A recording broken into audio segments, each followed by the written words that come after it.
दोस्तों, अम्बाला का रहने वाला अंकुश जब सुबह सुबह अपने होटल के कमरे का दरवाज़ा खोलता है तो उसे अचानक सामने पुलिस देखकर वह सांसें थम जाती है।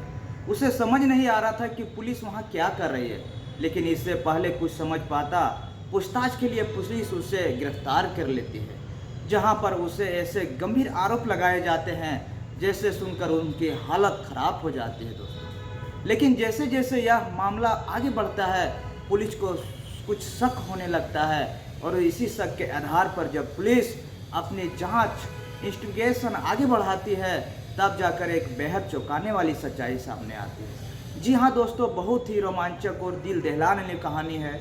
ये कहानी आगे सुनने से पहले अगर आप लोग मेरे चैनल पर नए हैं तो छोटा रिक्वेस्ट है कि चैनल को सब्सक्राइब कर लीजिए। असल में यह पूरा मामला हरियाणा के अम्बाला से है दोस्तों, जहाँ पर रहने वाले अंकुश नाम के एक युवक को अचानक एक दिन फ़ोन की घंटी बजती है।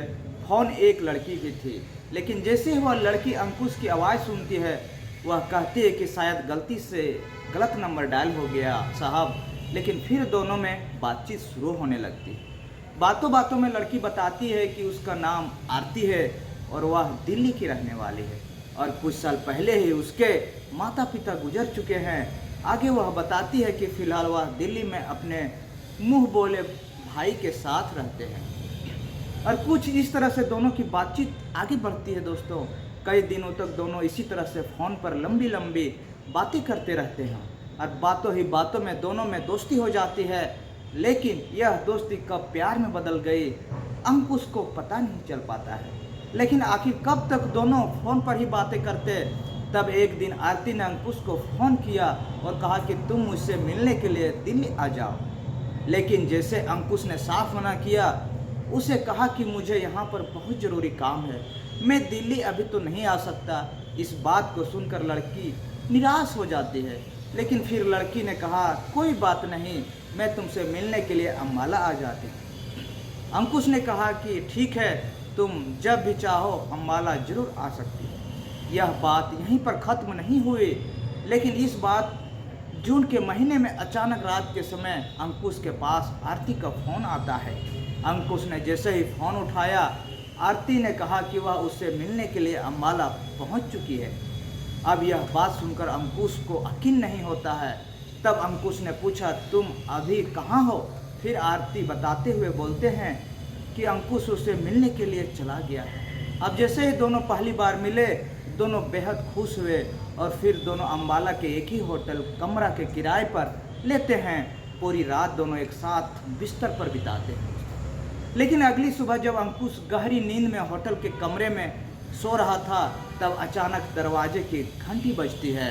अंकुश आंख मलते हुए बिस्तर से उठता है और दरवाजे की तरफ बढ़ता है दोस्तों। लेकिन जैसे वह कमरे का दरवाज़ा खोलता है, सामने पुलिस को देखकर उसकी हालत ख़राब हो जाती है।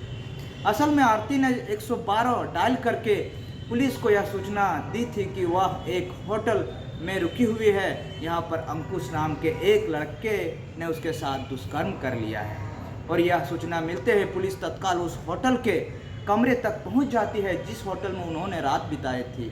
अब जैसे ही अंकुश को इसके बारे में पता चलता है, वह आरती को देखकर जोर से चिल्लाता है तुमने मुझे फंसा दिया। इसके बाद फिर पुलिस आरती को अम्बाला कैंट के पड़ाव थाने में ले जाती है। थाने पहुंचने के बाद पुलिस आरती से कहती है कि आप लिखित में शिकायत दर्ज करवाइए, इसके बाद ही मैं आगे कार्रवाई करूंगा। लेकिन उसी वक्त आरती कुछ ऐसा कहती है जिसे सुनकर पुलिस वाले भी चौंक जाते हैं। आरती कहती कि वह अभी शिकायत दर्ज नहीं करवाएगी जब तक उसका भाई यहाँ पर नहीं आ जाता है। यह बात पुलिस वालों को अजीब लगती है, लेकिन उन्हें लगता है कि शायद लड़की घबरा गई होगी, इसलिए पुलिस के भाई का इंतज़ार करने लगता है। कई घंटे बीत जाते हैं, लेकिन जब पुलिस वाले उसे शिकायत दर्ज करने के लिए दबाव बनाते हैं तो बार बार वह लड़की यही कहता है कि मेरे भाई के आने दो, आने के बाद ही शिकायत करवाएगी। और इसका भाई जैसे ही कहेगा वह वैसा ही कहेगी। यह बात पुलिस वाले को थोड़ा अजीब लगती है और उसी समय पुलिस उस लड़की का इतिहास खंगालने में जुट जाती है। दूसरी तरफ दोपहर के वक्त लड़की का भाई एक अन्य व्यक्ति थाने के सामने पहुंचता है और उसी समय अंकुश का चचेरा भाई भी वहां पहुंच जाता है। थाने में पहुंचने के बाद लड़की के भाई को सारी घटना के बारे में बताया जाता है।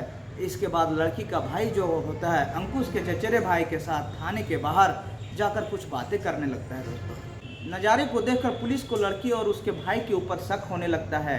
इसके बाद पुलिस को यह खबर लग जाती कि लड़का का भाई अंकुश के चचेरे भाई के बीच पैसों की लेन देन की बातें हो रही है, और तब जाकर यह बेहद चुकाने वाला मामला सामने आता है। लड़की के भाई जो होता है अंकुश के चचेरे भाई से लगभग 3-3.5 लाख की डिमांड कर बैठते हैं। तुम 3 लाख हमें दे दो, हम सारी केस को रफा दफा कर देंगे, हम किसी तरह का शिकायत दर्ज नहीं करवाएंगे। लेकिन फिर मोल भाव के बाद 1.5 लाख में तय हो जाती है दोस्तों। थाने के बाहर जाने के बाद यह तय होता है कि 500 रुपये नकद और 1 लाख का चेक दिया जाएगा। लेकिन पुलिस को पहले ही इस लेन देन के बारे में सब कुछ मालूम चल जाता है, और जैसे ही अंकुश का चचेरा भाई रकम देने के लिए पहुंचा, उसी वक्त पुलिस ने छापा मारकर लड़की के भाई को दबोच लेता है दोस्तों, रंगे हाथों पकड़ लेता है दोस्तों। गिरफ्तार होने के बाद पुलिस को पता चला कि यह लड़की पहले भी इसी तरह से लोगों को झूठे दुष्कर्म के आरोप में फंसाकर उसके लाखों रुपये ऐंठ चुकी है और फंसाकर लाखों रुपये उससे ले चुकी है। मामला के खुलासा होने के बाद उसका भाई जो होता है एक अन्य साथी के संबंधित धाराओं के तहत न्यायिक हिरासत में भेज दिया गया। साथियों, यह बेहद चौंकाने वाला हनी ट्रैप मामला था, जिसमें पुलिस की सूझबूझ ने इस मामले का खुलासा किया और अंकुश इस जाल में फंसने से बच जाता है दोस्तों। लेकिन कई बार लोग इस तरह से जाल में बुरी तरह फंस जाते हैं, इसलिए सावधान रहिए और सतर्क रहिए। किसी भी निर्णय लीजिए तो सबसे पहले आप साथियों से बिल्कुल यह खबर बताकर पूछिए, अपने दोस्तों को बता कर दीजिए।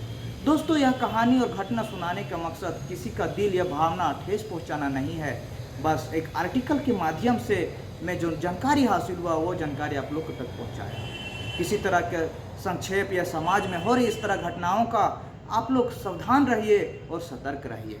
आप लोग चैनल पर नए हैं तो चैनल को एक सब्सक्राइब कर दीजिए। फिर मिलते हैं नए वीडियो में, तब तक के लिए नमस्कार।